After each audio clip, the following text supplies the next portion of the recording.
Hey, greetings everybody. It is GleeCon, and I am back again with another episode of Lore of Warcraft. On our last episode, we took Maleficent. We really just lived with her for an episode. She got ready to do Westfall, to do the Dead Mines. In Redridge Mountains, she just did some more of the Knoll questline. I think we're on like the final of that one, finale. And we also did the Murloc, finished off the Murloc killing quest in the region. She then got the infamous Defius Messenger. We finally found out what that was all about. And then escorted the trader to basically get all the quests ready so that when I do my next round of Alliance after Cali, we will actually do the Dead Mines, and my Alliance characters will get their first little taste of dungeoneering. We've been reading in the side the World of Warcraft role-playing game book series. They're source books for Dungeons and Dragons, and we are getting near the end of the Alliance Player's Guide. We're in Chapter 7. And we're chunking it down because it's a pretty big chapter. So on this episode, stay a while and listen as we talk about the different Alliance territories. And here we have a picture as we saw last time. It looks to be, I don't know what that is. To me, it kind of looks like it could be a Death Knight because of all these guys in the background. So it might even be Arthas himself. Maybe that's what that's supposed to be. And it looks like he's fighting a human who has like been stabbed in the side. It's a pretty good, like, that person did a pretty good job. Like, I like that picture.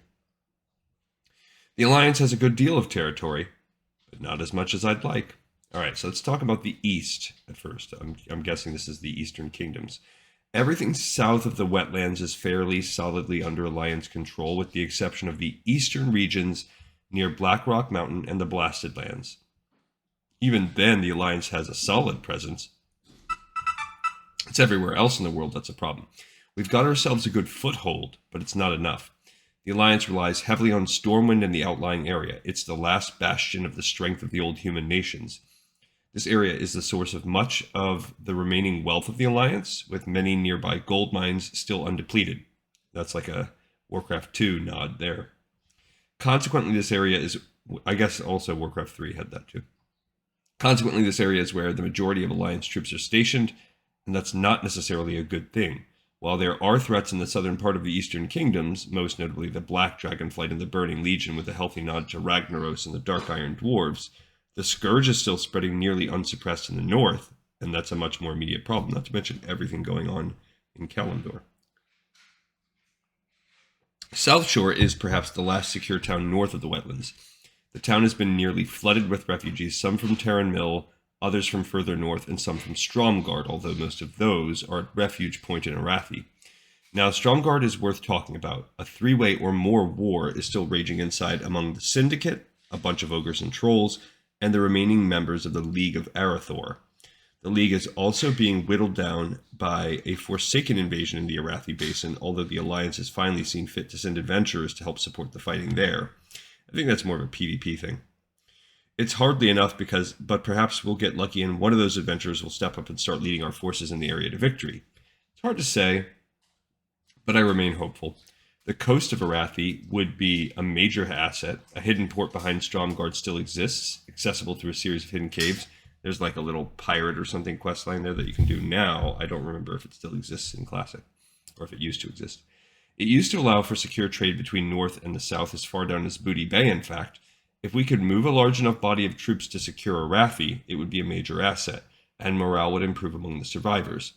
This would also help ensure reinforcements for Airy Peak and the Alterac Valley, which are both being threatened by trolls and the Horde right now. We aren't doing a damn thing to help Dalaran, and as far as I can tell, the Magi there couldn't care less. They aren't doing anything to help us either, in fact. I'm still not sure what in the hell they're up to at all. They've got a big glowing dome around a ruin. I'm impressed, but also very unimpressed somehow.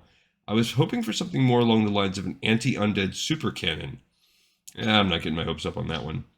Dalaran is still an asset, though, because they're still fighting the good fight against the Scourge and the Forsaken on a daily basis, even if they won't let us in on what their big fun secret plan is. A pity. We've got a good number of Magi who could probably help them speed up whatever it is, if someone would only open the lines of communication a bit. Ah, well, can't expect too much from a bunch of guys in hoods and dresses. I'm very curious what would happen if you go there as Alliance. Would they be neutral or would they be hostile? Up further north, the Alliance's remaining forces are hardly worth mentioning. I'm sad to say the northwestern point of what used to be Lordaeron's lands is almost exclusively under the control of the Forsaken at present. Yeah, that's Terrestrial Glades and that Mystery Zone. The Scarlet Crusade is the only real human faction working there, and I'm hard-pressed to call them members of the Alliance, considering they'd kill most of our people as swiftly as any undead monster. Yeah, so they're hostile. The Scarlet Monastery there served as a bastion for human hope when it was first created, but sadly only zealots remain within. Yeah, we'll be having to do that dungeon at some point too. Things aren't much better in Western Plaguelands, and the Scarlet Crusade still represents most of the survivors. Their city of Hearthglen, however, seems ever so slightly less insane than the rest of them. This is likely due to the leadership of High Lord Talon Fordring, who has not yet lost his mind, just his faith. Talon has been brainwashed by the Crusade as thoroughly as anybody retains his kind heart. If we could show him what the Crusade is doing to other living men and women, perhaps he could be persuaded to take control over the organization and stop this bloody nonsense. Sadly, I doubt we have anyone who has the skill or knowledge to slip in there and show him some evidence. It's important to note that the Crusade in the northern portion of the Plaguelands fights the Scourge more than the Forsaken, which may be part of the reason they haven't gone quite as crazy yet. You see, the Crusade often attacks human groups under the justification that they could be human-looking Forsaken, which is a big pile of Kodo turds, if you ask me, and it's harder to make that excuse without any Forsaken in the area. The Argent Dawn is also at work in the western Plaguelands, knowing their numbers are small. Knowing that their small group cannot stand against the might of the Scourge directly, they're doing their best to find clever ways to turn the Scourge's power in on itself. The best example of this is cleansing the plague cauldrons I spoke of earlier, but I've also heard rumors of paladins learning to cleanse the Scourge stones found on the bodies of the undead and turn them into might stones, small rocks infused with the power of the holy light. On a bit of a side note, there are rumors that the bronze dragonflight is beginning to work here, but I've heard no indication as to why. All right, and here we have a flavor text story.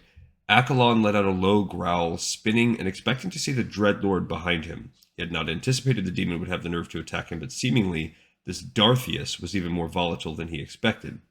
As he spun, he discovered an entirely different assailant. A jagged sword shot out from the Night Elf's hand as she withdrew her dagger from Accolon's back and slashed across his torso. "Fool!" he howled, pain forcing him to fall back, raising his staff to defend himself. Surprisingly, the Dreadlord moved to his defense, drawing its own massive blade. Accolon had no illusions that the Dreadlord was actually acting on his behalf, but the demon was probably insulted that the assassin had first targeted a puny mortal instead of a mighty Dreadlord. What the hell was a Night Elf doing here anyway? He had little time to process the thought before she attacked again, her dagger slashing his staff hand with lightning speed.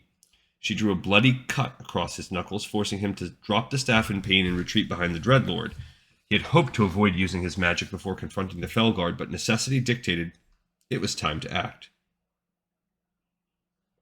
Darthius muttered something about an insect as he swung his mighty great blade toward the comparatively small elf, but with a grace superior to even what one might expect from a sentinel, she bent her body backward and contorted underneath the swing, then leapt over the Dreadlord's blade as he brought his sword back toward her at knee level.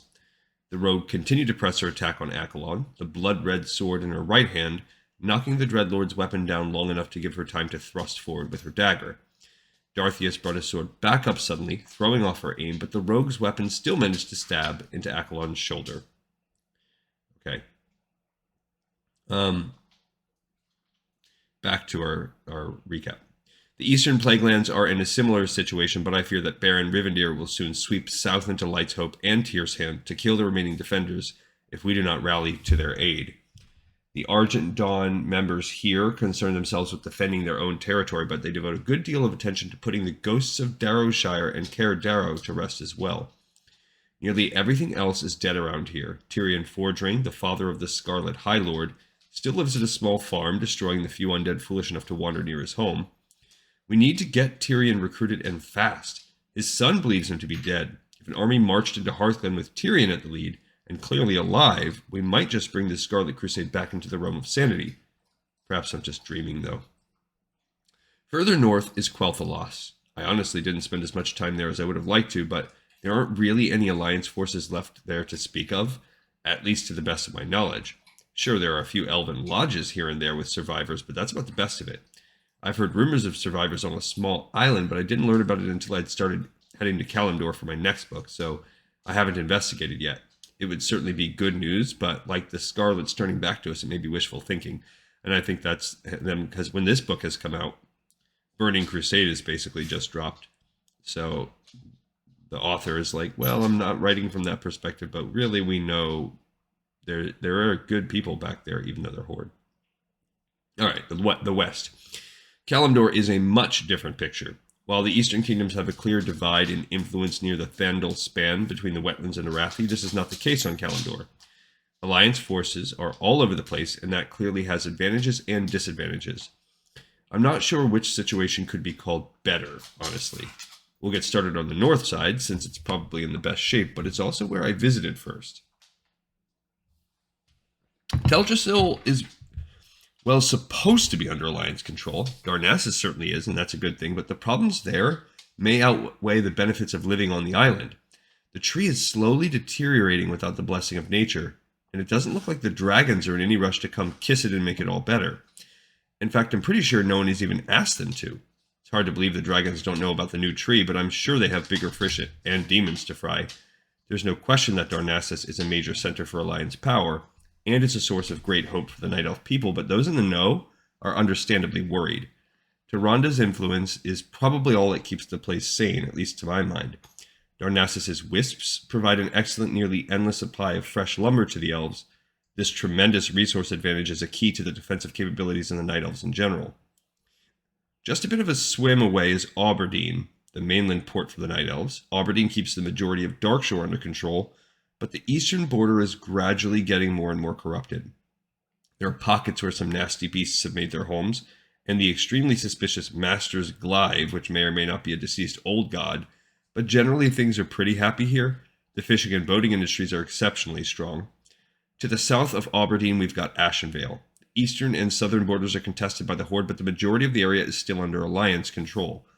Things grow more ugly in the south, where the Silverwing Sentinels lose ground and trees to orc attackers and deforestation efforts.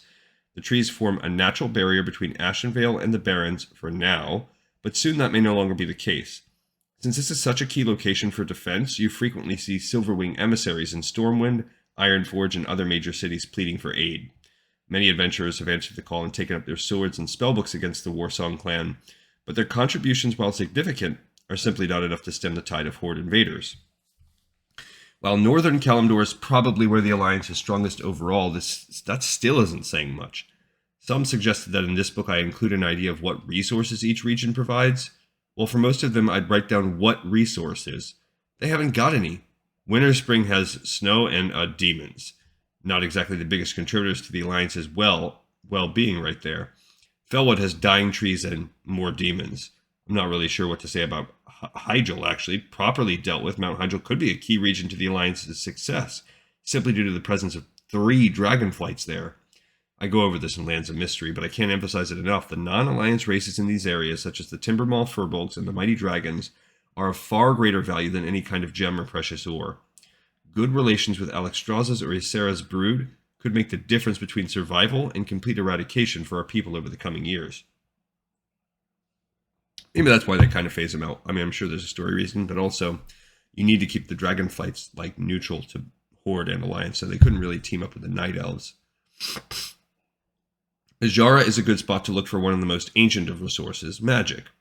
The blue dragon Azure Ghost sure thinks so. I went back and chatted him up a bit, and he seemed in a better mood this time. The first time was during my Lands of Mystery research. He thinks the ruins are positively littered with magic items. I would speculate he actually found one that still worked, which was probably why he seemed pleased to have someone to talk to. He also mentioned something about a fish and a scepter. It's probably something I should inquire about next time we meet. I did ask him about it then, mind you, but he dismissed the subject as if he had changed his mind about letting me know his little secret. I was frankly a bit disappointed.